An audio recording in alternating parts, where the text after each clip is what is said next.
Salam alaikum. On va corriger donc la partie chimie de l'examen 2014, session de rattrapage. Alors, premièrement, on vous demande la définition, d'écrire la définition, la relation de la vitesse volumique. Eh bien, ça, c'est une chose que l'élève doit connaître. Si je vous montre les cadres de référence, c'est connaître justement l'expression de la vitesse volumique. Eh bien, elle s'exprime de cette façon. 1 sur V dx sur dt. V étant le volume de la solution, x étant l'avancement, dx sur dt est la dérivée de x par rapport au temps. Il s'agit en fait de la pente du coefficient directeur, la pente de la droite qui est la tangente. Donc voilà pour la première question. 0,25 c'est normal, c'est juste une définition. Mais vous devriez écrire V c'est quoi, X c'est quoi, dx sur dt c'est quoi. Donc V c'est le volume de la solution, il est en litres ou bien en mètres cubes selon les cas. Dx sur dt, c'est la pente de la tangente à la courbe x de t, c'est-à-dire x en fonction du temps, à la date t que vous voulez. À la date t égale à 0, à la date t égale 30 secondes, etc. Donc, V, c'est 100 millilitres, 0,1 litre. Et la pente, on va tout simplement utiliser le graphe. Ici, vous avez la droite, qui est la tangente à la courbe B, qui est l'expérience 2, eh bien, vous faites la pente. La pente, vous choisissez deux points. Ici, vous avez un point qui est là et un autre point quelque part ici. Et vous avez différence des ordonnées sur différence des abscisses, manière que vous connaissez très bien. Donc, voilà, le résultat est 2,4 10 à la puissance moins 5 mol par minute. La troisième question.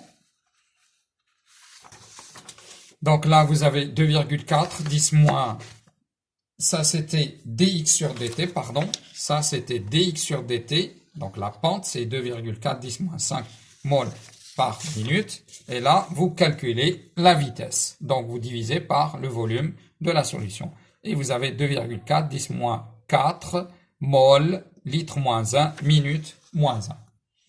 La question qui suit, c'est les facteurs cinétiques. Eh bien, nous savons qu'il y a plusieurs facteurs cinétiques, mais ceux que nous avons traités de façon claire et suffisante, justement, dans le cours, c'est la température et la concentration initiale des réactifs. Eh bien, dans l'expérience, dans la question 3, on vous dit quel est le facteur cinétique mis en jeu. Vous comparez. Donc ici, dans l'expérience, on vous dit, alors en comparant les données 1 et 2, donc vous comparez l'expérience 1 et 2, voilà. Donc l'expérience 1, l'expérience 2. Eh bien, déjà, je constate que entre l'expérience 1 et 2, la température est restée la même. Donc, forcément, il s'agit du facteur qui est la concentration initiale des réactifs. Ici, vous avez des concentrations et ici, vous avez des concentrations. Donc, c'est différent et donc, c'est la différence dans les concentrations initiales. Eh bien, c'est ce que je dis. Le facteur cinétique mis en évidence et la concentration initiale des réactifs. Si la concentration initiale des réactifs augmente, la vitesse de réaction augmente. Bien sûr, il faut vérifier parce que si vous avez l'un augmente, l'autre diminue, c'est compliqué, ça devient compliqué. Mais si les deux ont augmenté, c'est-à-dire vous avez, par exemple ici, la concentration de S2 au 8 de moins, c'était 1,10 moins 2 mol par litre. dans l'expérience 1. Et puis c'est devenu 2, 10, moins 2. Donc la concentration a augmenté. Pour I-, c'était 2, 10, moins 2 et 4, et c'est devenu 4, 10, moins 2. Donc la concentration a aussi augmenté. Donc le résultat, c'est que la vitesse augmente et on le voit parce que la pente de l'expérience 2 est plus grande que la pente de la pente de la tangente à la courbe relative à l'expérience 2 est plus grande que la pente de la tangente à la courbe de l'expérience 1. Donc il s'agit bien de la concentration initiale des réactifs. Dans l'expérience entre 2 et 3, eh bien c'est différent, ou entre 1 et 3, attendez, entre 1 et 3, comparez 1 et 3. Donc, en comparant 1 et 3, voilà ce que je remarque. La concentration est restée la même, mais la température a changé. Donc, le facteur cinétique, c'est tout simplement la température. Et c'est ce que nous disons. Le facteur cinétique mis en évidence est la température. Maintenant, l'expérience montre la pente. Si la température augmente, la vitesse de réaction augmente. Donc, vous comparez les courbes et là, vous constatez que la courbe de l'expérience 3, elle est là. La courbe de l'expérience 1, elle est là. La tangente, eh bien, la tangente a un coefficient directeur à une pente plus grande dans le cas C que dans le cas A. Ça veut dire que si la température augmente, puisque vous avez 35 degrés, voilà, 35 degrés, et là, 20 degrés Celsius. Donc, si la température augmente, la vitesse de réaction augmente. On passe donc à la partie 2. La partie 2, vous avez le comportement d'un acide dans l'eau. Donc, on vous dit l'équation chimique de la réaction de l'acide benzoïque avec l'eau. Eh bien, c'est simple. L'acide benzoïque, c'est un acide. Selon Bronsted, il libère H+, l'ion H+, ou plutôt le proton H+. H2O est une base, elle va donc le capter pour donner l'ion oxonium. Eh bien, ceci nous permet d'écrire l'équation bilan et qui est C6H5COH plus H2O donne C6H5COO- qui est l'ion benzoate plus l'ion oxonium H3O+. Dans la question qui suit, on vous dit calculer le pH. Eh bien, comment on peut calculer le pH? Il suffit de dresser le tableau. Donc, en dressant le tableau, la concentration de HA, qui est l'acide benzoïque, c'est Ca fois V. L'eau est en excès et les deux A- et H3+, sont inexistants dans le cas de l'état initial. On a déjà vu ça avant. Donc, dans l'état intermédiaire, moins X, CaV moins X, et là vous avez 0 plus X, donc X, X. Et là, dans l'état final, moins X final, et vous avez le tableau. Maintenant, H3O+, qui est là, la quantité de matière, c'est X final. Donc, la concentration, c'est X final sur V. Ça veut dire que X final, c'est H3O+ fois V. Or, H3O+, c'est 10 à la puissance moins pH. C'est ce que nous allons écrire plus tard. Maintenant, dans l'état final, si la réaction était totale, on aura X max. Donc, je l'écris, je ne l'écris pas dans le tableau, je l'écris à l'extérieur du tableau. CaV moins X max égale 0, c'est l'état où tout l'acide disparaît. Eh bien, ça me permet d'écrire que X max est égal à C fois V.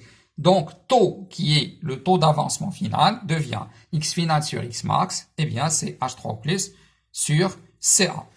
Or, H3O+, c'est 10 à la puissance moins pH. Eh bien, en passant à la fonction réciproque, pH égale moins log de taux fois Ca. Pourquoi taux fois Ca? Puisque vous avez taux est égal concentration de H3+, sur Ca. Donc Ca fois taux, c'est H3+, donc 10 à la puissance moins pH. Donc c'est pH égale moins log de taux fois Ca. Eh bien, le pH est égal 3,4. La question qui suit. Trouvez la valeur de Ka. Eh bien, Ka par définition, pardon, là c'est C6H5COO- fois H3O+ sur C6H5COOH. Ceci est une définition. C'est H3O+ toujours fois la base sur l'acide. Concentration dans l'état d'équilibre. Eh bien, d'après le tableau, la concentration de l'ion benzoate et de l'ion oxonium est la même et elle est tout simplement égale à taux fois Ca. C'est ce que nous avons démontré tout à l'heure. Maintenant, à quoi est égale la concentration de l'acide benzoïque dans l'état d'équilibre? Eh bien, c'est Ca moins taux fois Ca, c'est-à-dire la quantité de matière sur V, la quantité de matière sur V. Et donc, vous trouvez Ca facteur de 1 moins taux. Eh bien, en rassemblant les équations, eh bien, voilà ce qu'on trouve. Ka est égal taux carré, et en simplifiant par Ca, taux carré Ca sur 1 moins taux, et un calcul permet de déterminer la valeur de Ka. Donc, en faisant ce calcul, on vous a donné taux, on vous a donné Ca, tout est donné, donc vous faites votre calcul. Ka n'a pas d'unité, bien sûr. La partie 3 de la chimie, c'est la pile. Eh bien, vous avez ici le schéma conventionnel de la pile. Le schéma conventionnel, par définition, ça c'est la cathode. Donc Cu va former la cathode. Le nickel va former l'anode. D'accord? Donc, vous avez tout simplement ici le couple et ici le couple. Et là, ça représente le pont Sala. Donc, nous savons que Cu, c'est la cathode et Ni, c'est l'anode. C'est ce que je vais utiliser. Donc, Cu est la cathode et le nickel est l'anode. Nous savons, d'après le cours, que au niveau de la cathode, il y a une réduction qui, en fait, est un gain d'électrons. Et au niveau de l'anode, il y a oxydation, qui en fait est une perte d'électrons. Donc, qu'est-ce que ça veut dire que la réduction, c'est Cu de plus 2 électrons donne Cu. Alors qu'au niveau de Ni, c'est Ni qui donne Ni de plus 2 électrons. Eh bien, en rassemblant ce qui se passe au niveau de la cathode et ce qui se passe au niveau de l'anode, on trouve l'équation de la réaction qui est Ni réagit avec Cu de plus pour donner, vous remarquez que j'utilise une seule flèche, alors que là, je peux utiliser 2 flèches. Mais bien sûr, si vous utilisez une seule flèche, ce n'est pas très grave, mais quand même, faites attention à l'équation, parce que l'équation de la réaction dans une pile, là, vous avez une seule flèche.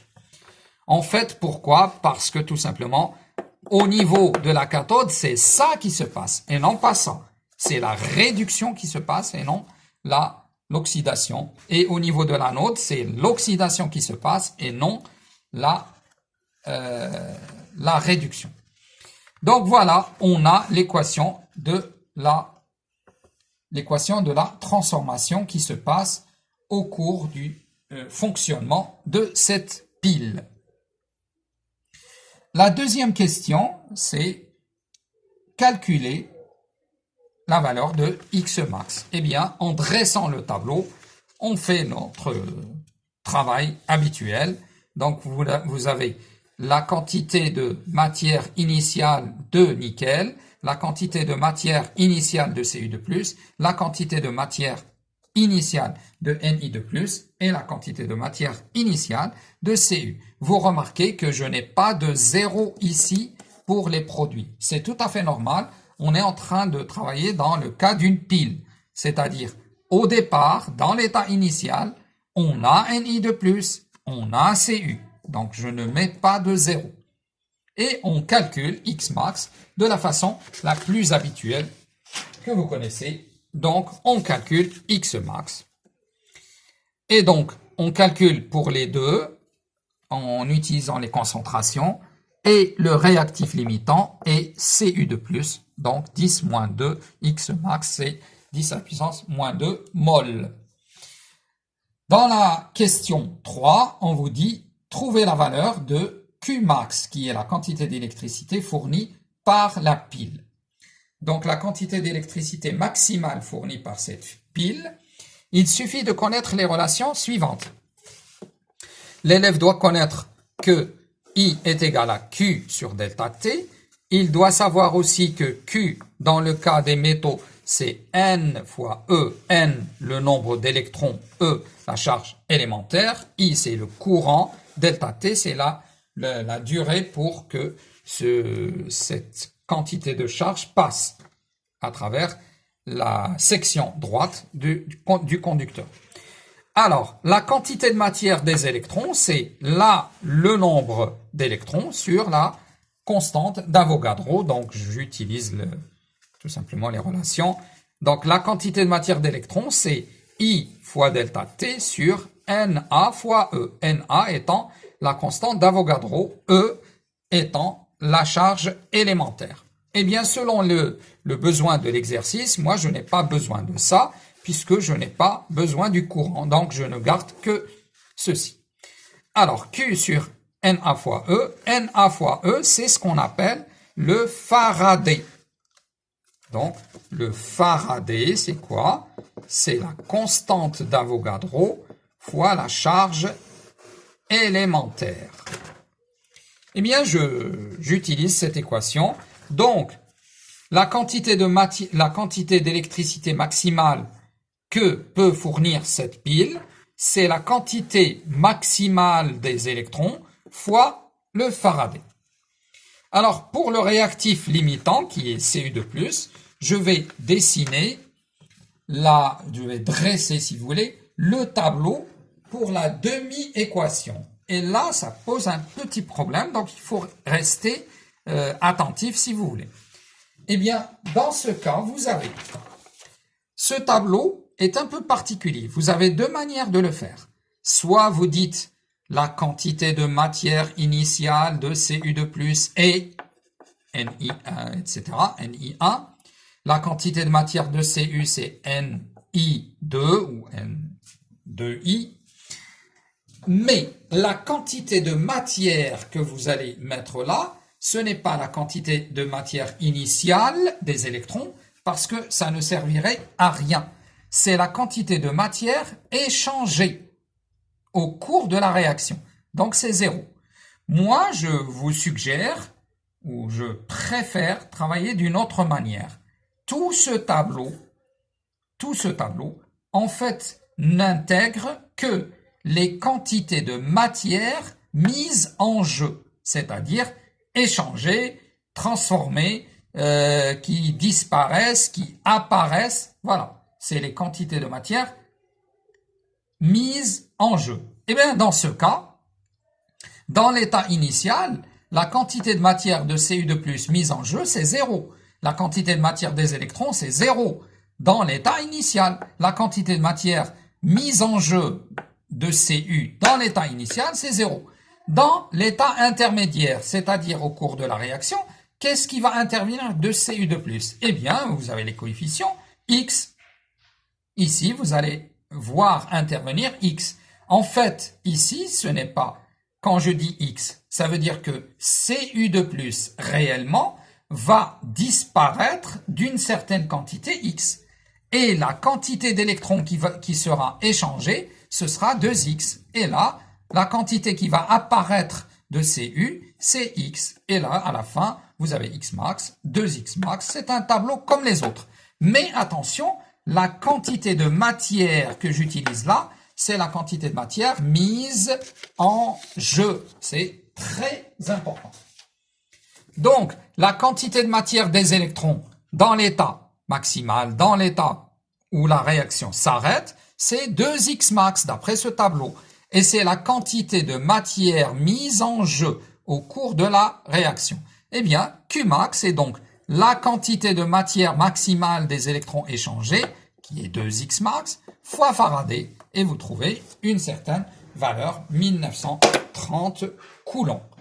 Merci donc